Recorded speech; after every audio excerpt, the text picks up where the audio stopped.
Have you tried to buy a house lately? Well, if you have, you've no doubt found that they're priced right out of sight. It's even tough trying to find an affordable place to rent nowadays. The problem, of course, is that we're in the middle of a housing shortage, which has not been helped by our conservative building industry, whose basic construction methods and materials remain unchanged while costs keep rising. What we need are less expensive ways to build houses and cheaper materials to build them with. We need a house that's beautiful, soundproof, durable, and so inexpensive that we can redo it every couple of years. Impossible? Not so, says Alex Messenger. I'm a professor at the University of Pennsylvania, the Graduate School of Fine Arts. One of the main objectives in architecture is to create an environment which will be an extension of the human body. Newly developed man-made fibers and fabrics are the materials that Messenger works with. And he discovered their amazing properties only recently while working as an artist in residence at the Philadelphia College of Textiles and Science. There, he learned that man-made fibers such as polyester, fiberglass, and Kevlar are 3 to 8 times stronger than steel on a weight basis comparison. For example, a half-pound cable of woven fiberglass would still be holding out against stress long after a half-pound cable of steel had snapped. From the structural point of view, I'm amazed by the fact that if it's, let's assume, 8 times stronger than steel, that I can use it instead of steel, and I will create structures that will be maybe 8 times lighter or 8 times greater in dimension. Weight limits the dimensions and span of architectural structures. Messenger believes that he can greatly extend those limits by using stronger but lighter materials. Fabrics of man-made fibers could be stretched across large areas, vertically and horizontally, without the need of supporting columns. And those fabrics could be stretched any way that you might desire. You could have walls that curve or go straight.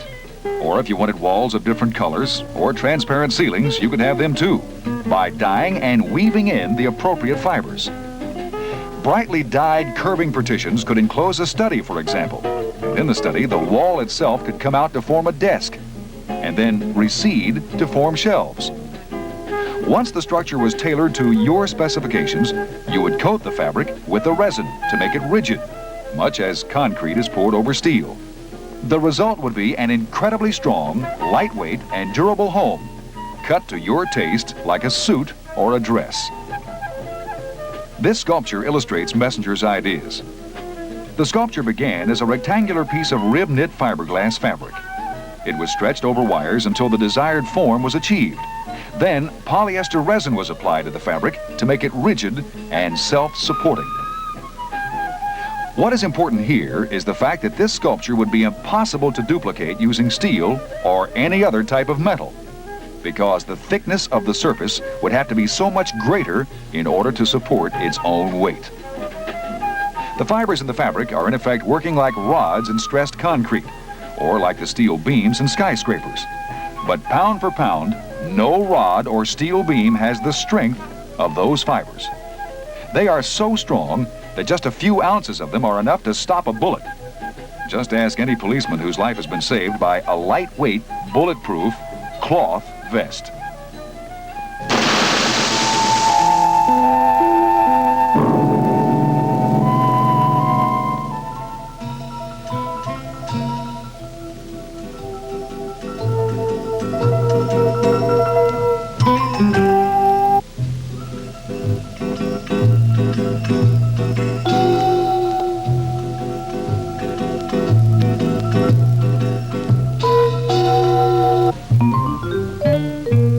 What you're seeing now is an extension of my ideas to create a total environment out of fabric.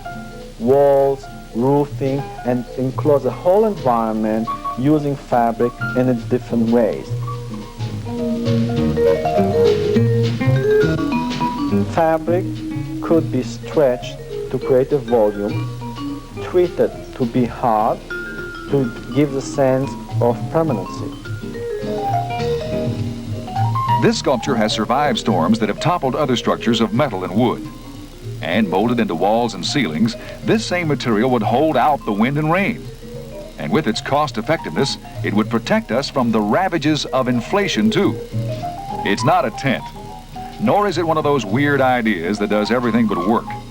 On the contrary, what doesn't work are traditional methods of construction. Alex Messenger should know, for as a registered practicing architect, he designs buildings in the real world. And as a professor at the university, he tells his students that those buildings could have been cheaper, stronger, and more useful if they had been built of resin-coated fabric instead of brick and steel. I can develop an environment that will add the feeling of continuity. It gives you a feeling that you walk through and the spaces are changing. Give you a feeling of rhythm, expectation.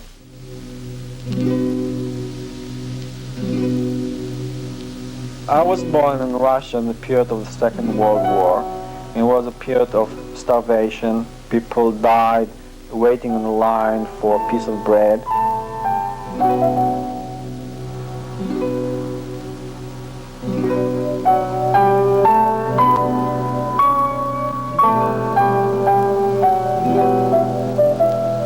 It was a very hard time for at least 3 to 4 years until the end of the war. Then we were traveling through Europe to Israel, and it took us for at least 4 years.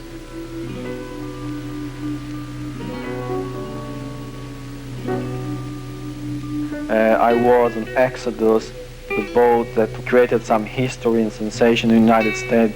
I was one of the children of Exodus.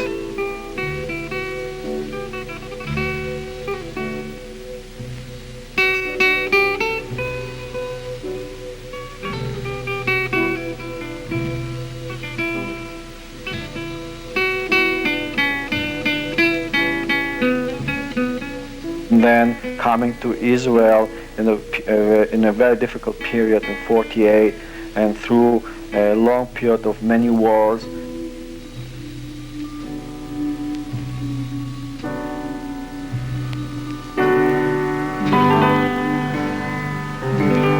And seeing a lot of suffering. And I always believed I would like to build and to see the beauty in the creation of an environment rather than the destruction.